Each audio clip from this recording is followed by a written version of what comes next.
Hello students, आज हम एक सीक्वेंस की बड़ी इंपॉर्टेंट डेफिनेशन करेंगे विच इज़ कन्वर्जेंट सीक्वेंस। इसको हम थोड़ा डिटेल में डिस्कस करेंगे, सिर्फ मैं डेफिनेशन ही डिस्कस करूँगा और इसकी एक्सप्लेनेशन, क्योंकि ये बड़ा इंपॉर्टेंट पार्ट है चैप्टर का। So let us define what is convergent sequence. उससे पहले मैं एक एग्जांपल आपसे डिस्कस करना चाह रहा हूँ कि अगर मैं एक सीक्वेंस ऑफ टर्म्स लूँ 0.3, 0.33, 0.333, 0.3333 एंड सो ऑन, ये एक सीक्वेंस लिया मैंने। आल्सो वी नो दैट 1/3 का जो डेसिमल एक्सपेंशन है वो ऐसे चलता जाएगा and so on up to infinity, और ये भी टर्म्स हमारी अप टू इन्फिनिटी है। तो हम देख सकते हैं कि ये सीक्वेंस जो है वो किसको अप्रोच कर रहा है। ये हम अगर देखें रियल लाइन पे इसको ड्रॉ करके, तो ये हमारा 0 है और ये सपोज करो हमारा 1/3 है, जिसकी वैल्यू है 0.333333 एंड सो ऑन, राइट। तो हमारा 1/3 की वैल्यू ये है, तो 0.3 सपोज करो यहाँ पे आ रहा है, तो ये हमारी फर्स्ट टर्म ऑफ सीक्वेंस है। सेकंड टर्म हमारी 0.33 उसके पास आएगी, फिर थर्ड टर्म, फिर फोर्थ टर्म, फिफ्थ टर्म, ऐसे आगे बढ़ती जा रही है वैल्यू, राइट। तो ultimately it will reach here.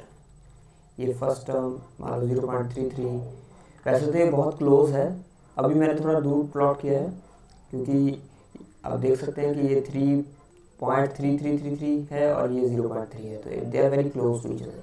सो उनके बीच में हमारे पास इनफाइनाइट वैल्यूज़ है, राइट। तो जैसे जैसे हम इसके क्लोज आते जाएंगे, लेकिन ये कभी भी 1/3 को रीच नहीं करेगा। लेकिन मैं इसको बोल सकता हूँ कि when as n tends to infinity, if these are x1, x2, x3, x4 and so on, and we have xn somewhere.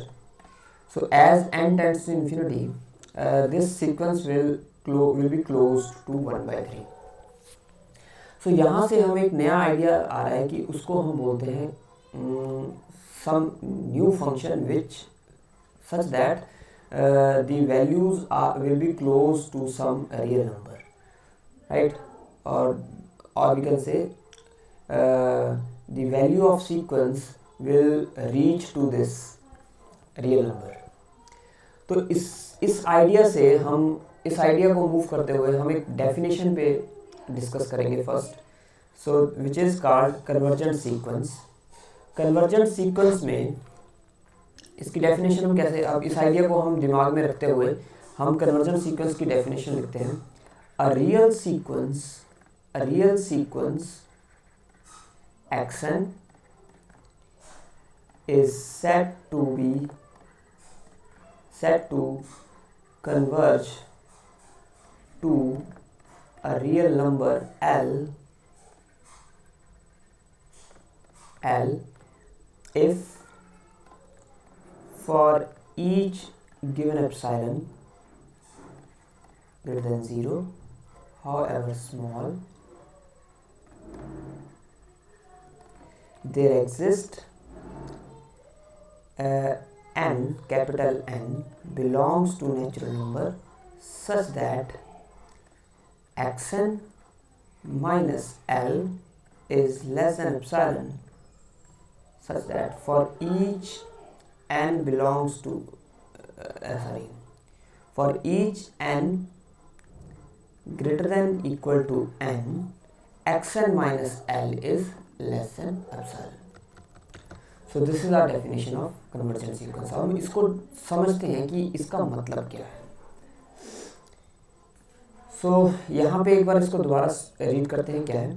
A real sequence xn is said to converge to a real number L if for each epsilon greater than 0, however small, there exists a natural number n, capital N, belongs to natural number such that for all n greater than equal to capital N, xn minus L is less than epsilon.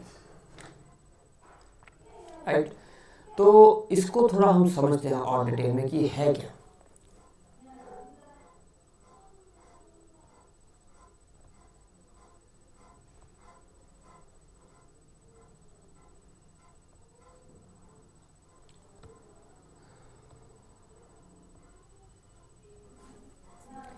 सो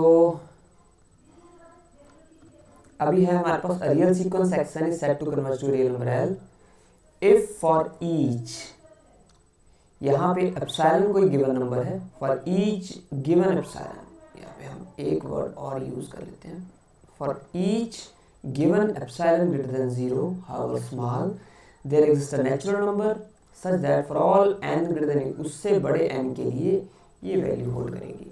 अब इसका मतलब क्या है, let us discuss another example. फिर मैं चलो थोड़ा सा हम इसको एक्सप्लेन कर देते हैं। मान लो ये कोई हमारी रियल लाइन है और उस पर हमारे पास एक एक्शन सीक्वेंस है x1 x2 x3 so on x4 and so on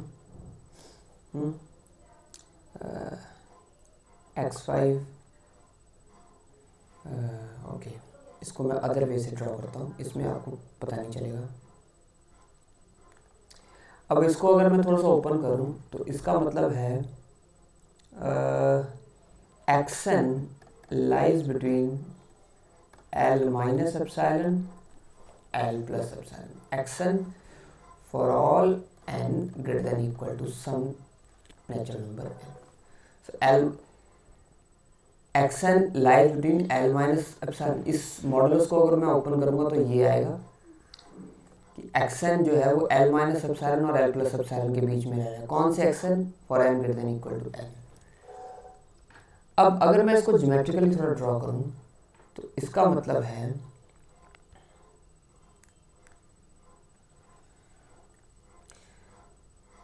हमें पता है कि सीक्वेंस जो है फंक्शन है, ये हमारा नेचुरल नंबर का सेट है और ये हमारा है एक्शन फंक्शन, राइट। तो ये हमारा मान लो x1 है, then somewhere is x2, then x3, x4, x5, ठीक है। और हम ये सपोज कर देते हैं ये हमारी वैल्यू कोई l है और हमारा इतना लेंथ जो है this is l plus epsilon और this is l minus epsilon. तो मैं यहाँ पे इसको ड्रॉ कर देता हूँ, ये हमारा l है, ये हमारा l प्लस एप्सिलॉन और l माइनस एप्सिलॉन, ठीक है। सो ये कह रहा है कि सीक्वेंस की डेफिनेशन क्या कह रही है कि ऐसे जैसे हम चलते रहेंगे x5 x6 फिर x7 आएगा, x8 आएगा, ऐसे so on. So after certain stage xn, x1 xn plus 1, xn plus 2, xn plus 3 and so on।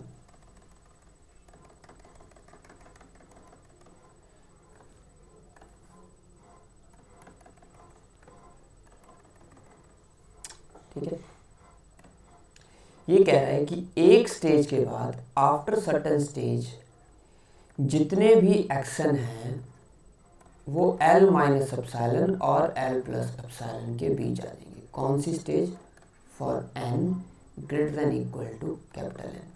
मतलब x1 x2 x3 तो बाहर हो सकते हैं, लेकिन अब जब हम xn, अब xn माइनस 1 हो सकता है बाहर हो, ठीक है, लेकिन उसके बाद वाले n greater than equal to n capital N, मतलब xn xn plus 1 xn plus 2 xn plus 3 and so on, वो सारे के सारे जो है वो इस विड्थ के अंदर होंगे, राइट। या फिर हम इसको ऐसे ले सकते हैं, एक अदर वे से इसको समझना हो,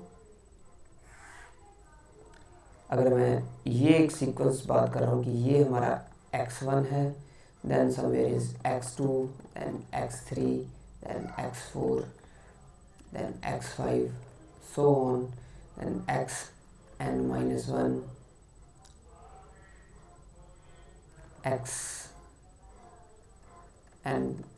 xn plus 1, ठीक है। तो ये मैं बाकी जो पॉइंट है वो येलो से कर देता हूँ, जो xn के बाद वाले पॉइंट है।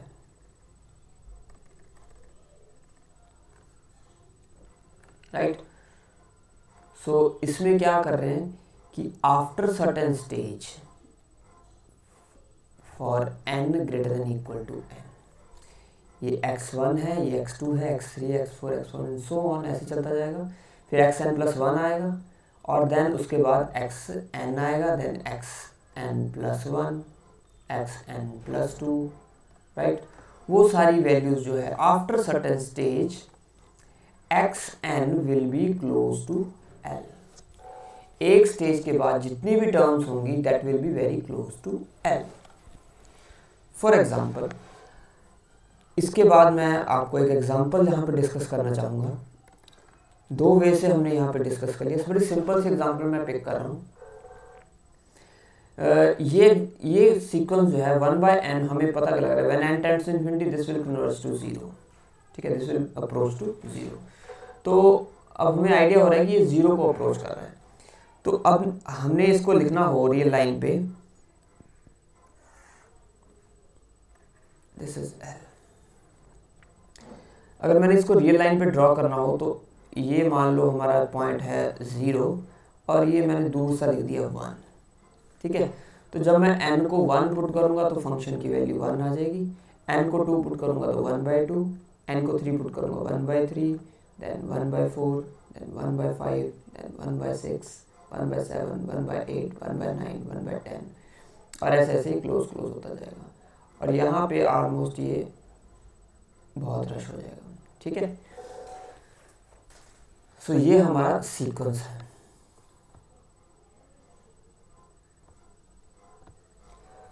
राइट, तो अगर मैं इसको ऑब्जर्व करना चाहूँ ध्यान से तो हमारी xn टर्म्स क्या आएंगी, xn equals to 1, 1/2, 1/3, 1/4 and so on. Right, अब मैं देखूं कि after certain stage our sequence will converge to 0। Now हमारी डेफिनेशन है for each given epsilon greater than 0। अगर मैं कोई भी यहाँ पे एप्सिलॉन फिक्स करूँ, एप्सिलॉन होगा हमारा, सपोज करो हमने यहाँ पे ले लिया, एप्सिलॉन कितना भी छोटा ले सकते हैं, तो हमने यहाँ पे ले लिया 0.01, तो दैट इज 1/100, ठीक है। तो एप्सिलॉन हमारा फिक्स हो गया। अब मैं एक ऐसा नेचुरल नंबर ढूंढना चाह रहा हूँ n सच दैट जिसके बाद सारी सीक्वेंस की टर्म जो है वो l माइनस एप्सिलॉन और l प्लस एप्सिलॉन के बीच में आ जाए। तो I need to find this n, ठीक है। तो एप्सिलॉन क्या है, -1/100, l is here, l is 0, तो मीन्स मुझे -1/100 और +1/100 के बीच वाले एक्शन ढूंढने हैं कि किस स्टेज के बाद ये सारे सीक्वेंस, अब ये जैसे सीक्वेंस फर्स्ट टर्म है 1, सेकंड टर्म है 1/2, थर्ड टर्म है 1/3, 1/4 एंड सो ऑन। तो ऐसी कौन सी टर्म्स होंगी जिस टर्म के बाद सारी सीक्वेंस की टर्म इस बैंड में आ जाएंगी, इस इंटरवल में आ जाएगी। तो मैं चेक करता हूँ, अगर मैं n को लिखूँ 100 तो हमारा सीक्वेंस हो जाएगा 1/100, ठीक है। अगर मैं n लिखूँ 101, ठीक है, सो उसके बाद वाली टर्म जो है वो सारी इसके अंदर आ जाएगी, क्योंकि xn जो है दैट विल बी 1/101, तो वो 1/100 से छोटी हो जाएगी। xn+1 क्या आएगी, अगली टर्म इससे क्या आएगी 1/102, वो भी इसके बीच में होगी। अगली सारी टर्म जो होंगी 1/103, 1/104 एंड सो ऑन, वो सारी कहाँ आ जाएगी, वो सारी इस बैंडविड्थ में लाई कर जाएंगी। तो मैंने एक ऐसी स्टेज ढूंढी यहाँ पे, I have found a stage, after that stage यहाँ पे n की वैल्यू 101 है, after that stage all the sequences will lie between 1/100 plus और माइनस इस विड्थ के अंदर लाई करेंगे, ठीक है।